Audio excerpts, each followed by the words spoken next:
Okay, so to start this off, we're going to start with the potatoes. They're going to take the longest. And we've got 4 ingredients going into this. I'm going to start with a little bit of olive oil.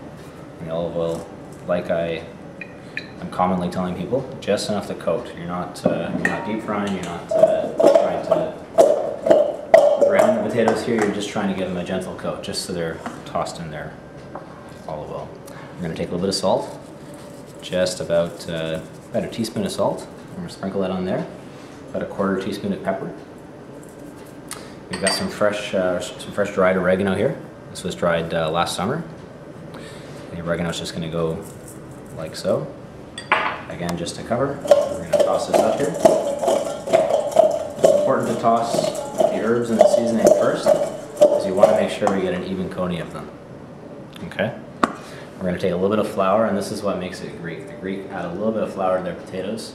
It helps whenever you go to those fabulous Greek restaurants that we all like to go to. It gives them a little extra crispiness as they cook. So that flour is going to give you a little extra crispiness. If you have a gluten allergy or things like that, certainly don't be afraid not to add it. It's not going to dramatically give a huge difference, but it will make a subtle difference in the crispiness.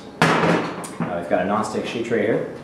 So we're going to take our potatoes, and we're just going to lay them down on the tray, like so. This guy's on the wrong way, so we're going to put them all the right way. And that's important, so as they're cooking, we know which ones we've turned and which ones we haven't. Okay? It's not just so it looks nice. And then we're going to take a little bit of extra oil and just drizzle on top of the potatoes. Okay, this is going to give them a little extra color as they cook, and it's going to help speed up the process. These are going to go into a 400-degree oven. If you're not comfortable going at 400, you can go at 375. It'll take a little longer, but you'll get the same result. And they're going to cook for about 15-20 minutes before we give them the heat.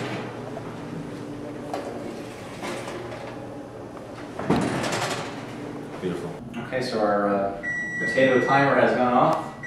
That's the first 15 minutes officially over. And we are going to have a look at the potatoes. And our potatoes are, and should be, nice and golden brown, which they are, which is delightful. So we're going to give these a flip. You can see that flour has really helped in bringing these potatoes to life. Not bad. So that's what we're looking for. Okay. So that's, again, that 15-minute mark. You can give the potato a little pinch if you want, a little feel. They're still really hard, so we're going to just flip them like that and place them back in the oven. This time for about 12 minutes. Because again, they have heated up, so they're not going to take quite as long this time. Let's have a look at our potatoes. They should be perfect at this stage. We've got another 10 seconds on our timer, so that is great.